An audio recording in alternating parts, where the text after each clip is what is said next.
Hey everyone, welcome back to another episode of Bermanology on Lettermen Row.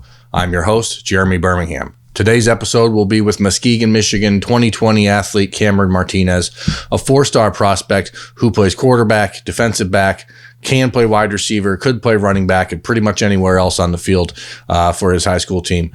Cameron is one of the country's most versatile athletes and a player that not a lot of people know much about, as he's really just started to rise up the recruiting charts nationally. Today, we're going to talk to Cameron about his recruitment, his interest in Ohio State, where that comes from, and how he's handling his newfound fame. Thanks for watching Bermanology on Lettermen Row. Let's get started with Cameron Martinez. Welcome, Cameron. What do you prefer to be called, Cam? Is it Cam or Cameron Martinez? It doesn't really matter. Usually people call me Cam, some call me Cameron. I just go by either or. This is the 10th episode of Bermanology on Lettermen Row, and I wanted to have you on because I figure you could probably play 10 different positions or so on the football field, and I figured it's an homage to your talents. And this last few months have been kind of crazy for you. I think you've gone from a guy that a lot of people knew about on the periphery of Michigan recruiting, but I don't think as far as nationally really had an idea of what you were capable of on the football field. How has your recruitment and your whole life changed since you got the Michigan offer earlier this year and then the Ohio State offer and then now all of a sudden kind of blowing up? I think it's been changed a lot. Coming from a small school, you're well known locally, but, never really nationally. Then I transfer. First game against Warrendale Cell, I scored 5 touchdowns, rushed for 300 yards. That really kind of was a turning point. That's when I really started to make a name for myself. And then, like you said, the Michigan offer, Michigan Player of the Year. Now I'm starting to get some national attention and things like that. And that kind of really set it off. And, it's been a lot, and it really hasn't stopped yet. So, but I'm blessed for it. And, hopefully I just keep it going.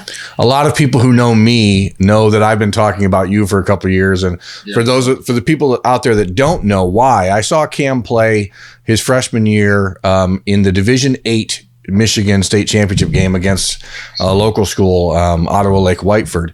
And he was a freshman at the time, and he was by far the best player on the field. And I remember telling people then, I'm like, this kid can play football. But, since then, you're now like you moved up divisions. You went from Division VIII to now, Division III? Yeah. And gone ahead and shown that game translates to the next level. Obviously, you play quarterback now in high school. That is probably not where you're going to play in college. How does the position that you play in the future affect your decision? And have you, as a guy that obviously is very good with the football in your hands and shown a capability and a competency on offense, how do you break down the part of you that says, hey, maybe I should play defense, maybe I should play receiver, maybe I should think about schools that still want me a quarterback? How do you break that down? Well, I think about it a lot, honestly. It's something that goes through my mind all the time, especially with this recruitment, because I like both positions. I like both sides of the ball. I've just been doing that since I was little, and I've always just enjoyed it. But, with schools, some people would say receiver, offensive side, and then some people say defense. Some people give me the, option to do both. And I think that is really helpful with my decision, because when I decide what position I want to play, then I can able to narrow down, some more schools and make a decision and things like that. You have 23 offers at the moment? Yep. And how many of those are strictly for offense? I think about the majority of them. Okay. I think, I can count just in one hand the schools that want me to play defense. So there is a lot. And like I said, I do like touching the ball. So, I don't mind playing receiver. Which of those schools want you to play defense? So Ohio State, Penn State, and Wisconsin right now. And I think Michigan is kind of set on me for receiver. But those are 3 schools for sure. Now, Ohio State is a school that, again, I don't think a lot of people, especially if you look at people watching this video, looking up your 247 sports profile or whatever, they see the fact that you're from Michigan. They see the crystal ball is 100% in Michigan's favor. There's sort of this assumption that you're going to be a Wolverine down the road. They don't really know that there is like a family connection almost to Ohio State, that your brother, somebody who you grew up kind of, your role model, was a fan of Ohio State. How did that happen?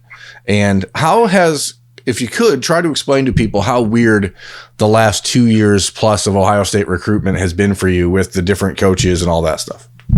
So my brother was always an Ohio State fan. We're kind of family divided. A lot of my family members are Michigan fans, some Michigan State. Never had Ohio State fans but my brother. So, living in the same household with him, him watching Ohio State, all the TV shows they had about Ohio State and things like that. You start to watch and you just, you start to like. You start to like it just like he did. So, that did really play, a factor on, growing up and liking Ohio State. Like I said, I went to the football camps, went to the Friday Night Lights, all that stuff. And I've always just wanted to be recruited by him, just by being a fan and things like that. So, now being recruited by him, I know they had the coaching change. So I thought, things were a little slow with, Tavar Johnson leaving because he was the recruiting area for Michigan. So, he got fired and left. So I kind of thought maybe that kind of ended. And then that's when Coach Barnes and Coach Halfley hit me up, and that's when they started, that's when they offered me, and I got this thing rolling, so I've been pretty blessed for that. But it even started back with Kerry Coombs, correct? Kerry Coombs was initially getting in touch with you, and then he left, and then Tavar Johnson, it takes him a while to reach out to you, and then he left. Is there a point where you're like, is this ever going to actually happen? It started to be, I started to think about it, and I was just like, man, I don't know if I'll ever get recruited by him, really, because, the coaching changes. You go through two coaches talking to you, like you said, Kerry Combs as well. That was freshman year, sophomore year as well. So you just start to think about it, and, he leaves, goes to the league, then Tavar comes in, so now I got, talking to a coach from Ohio State again, and now getting things rolling. Then he leaves, and it's kind of just like, you're kind of a little down a little bit, and I just, I was kind of thinking, like, that they might never recruit me anymore, or, I might never have a connection with them, which I was fine with, I was able to, because I can get over it. But then it was kind of surprising when having a third coach talk to me again and things like that. But I was really happy. Well, now, you've been talking to Matt Barnes, you've been talking to Jeff Halfley, as you mentioned. Brian Hartline's the one that actually kind of reopened that connection. Yeah. And then obviously now having the offer by Ohio State, you're talking with Ryan Day, you're talking to the Director of Player Personnel, Mark Pantoni. How different did all of those relationships now make the most recent visit that you took to Ohio State a few weeks ago? How did that change that trip? And can you just kind of give people an idea of what that trip was about and how you left feeling after that visit? I started off saying, biggest thing about recruitment for me is relationships. I'm really big on relationships. I'm a big family man. So, if the coaches take the time to build a relationship with me, I'm definitely going to come to the campus. I'm definitely going to be interested, no matter who you are. And once they offer me, even before the offer a little bit, they were always in contact with me. I was always talking to Coach Barnes. Then they offered me Coach Halfley. Me and Coach Halfley almost talk almost every day. And, also Coach Hartline, like you said, he reaches out a lot as well. So, I had those connections, and, I've always wanted to visit Ohio State. I always want to come back, and having the offer was my first time, coming back with the offer. So I did that, and it really changed a lot. Like I said, I left feeling really good. I had a great time. Me and my family had a wonderful time there. They were very welcoming. It was good to see them all in person. But like I said, just those relationships, definitely make you feel good about a school, because I'm really big on that. Now, this last week, you spent the entire week on a bus trip visiting 8 or 9 different colleges after performing at the opening in Massillon last Sunday, which was a big day for you. You went out there and against some of the best players in the area, went and proved that you are as good a prospect as some people have been saying you are. You went out, you earned your 4th star according to the 247 Sports, which was really important to you. Can you explain why that was so important to you, and why, being a small kid from a small town and a small school, how hard is that to go out and try to play with that chip on your shoulder all the time? Where I'm from, I think we get overlooked a lot. Small town, not a lot of people come over this way. Like I said, we just get overlooked. There's a lot of people that had a lot of good talent before me too that, deserve to get some, national attention, but never did, kind of just where we come from. So, that just kind of sparked up the competitive edge too, just always being competitive. And, I always want to be well known by everybody. Like I said, that national, ranking. Like I said, I just want to be known. And to come to the opening, that was just me, the mindset I had, just making a name for myself. And I feel like that's what I've always, been trying to do this whole high school career, is just making a name for myself. And I was able to show that at the opening. So, like I said, I just had a chip on my shoulder, just competitive, and I just had to show people why I deserve to be, one of the best of the best. I'm still working to get up too. How many other sports are you playing right now, Cam? Basketball, and I run track right now too. Obviously, you're a busy guy. You're going on these bus trips. You're going on all these college trips. What's next as far as the round of visits? Are you going to break down that list of that 23 offers to select a group and start making officials? Or are you going to try to pull us into the spring or into the summer and fall? Or how do you see this working out from here? Well, I think so far, I should be coming with the top 10 at least pretty soon. Just 10 schools.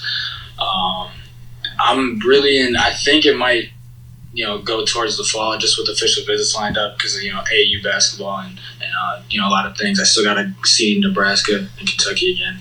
So I'm going to make those trips as well. But, I think officials, there could be possibly some in the summer, but also some, in the fall. But like I said, the top 10 should be coming soon, and then hopefully I can just, narrow that down as well. How do you start to separate schools? It's not always a matter of, who recruited you first, even though I know, again, for you, relationships is a big part of this. And the Northwestern, which was one of the earliest schools to offer you, they're high on your list. And is it, how much of that is because of the fact that they were among the first to identify you, or how much of that is just about the relationships? How do you separate the top group?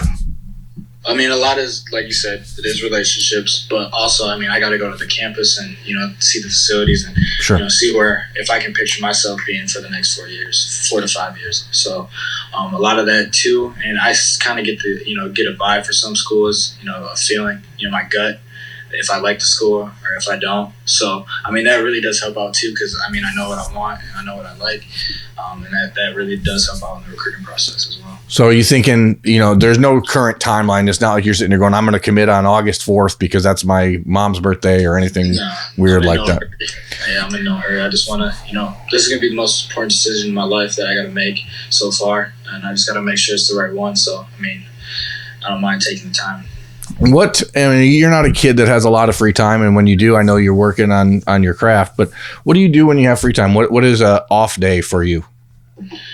Family time, really. Family and friends. I like I said, big on relationships, so I'm always, don't mind spending time with my family and friends when I can. And most of the time when I do spend time with them, we're doing something, playing sports or doing something competitive, because that's just, how we are. But, that's just kind of, I say that's my free time. What music do you listen to get pumped up for game days?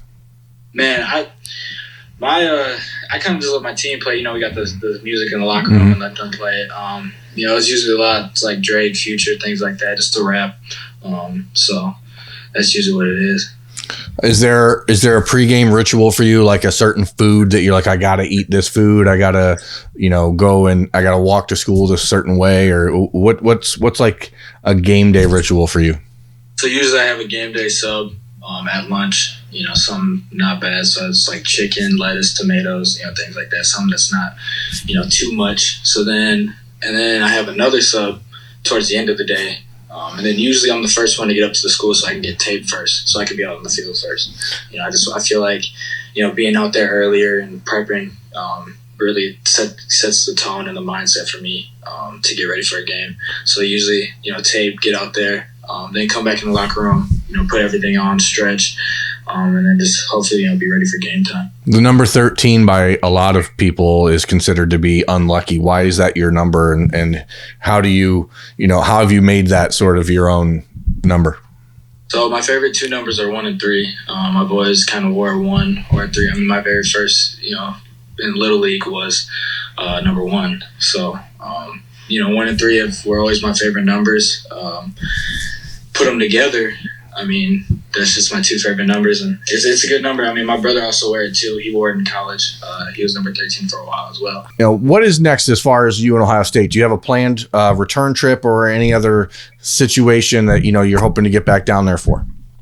Yeah, the thing about it was after I left, I just couldn't wait to come back. That's kind of the energy that they brought, and you know they gave me a good time. So I'm definitely interested to come back as soon as I can. But I think they're always going to be in the top, whatever schools I have, and that's just the feeling that I got from them. So hopefully, good things coming from them as well. Is there any sort of, you mentioned that your family was split between Michigan fans, Michigan State fans. Do you have to try to sell your family on the idea that, hey, maybe you could end up a Buckeye and, trying to convince mom to like Ohio State or anybody else in your family? Yeah, the thing about my family is they're really good supporters. So anybody they like, I know they would love to see me go.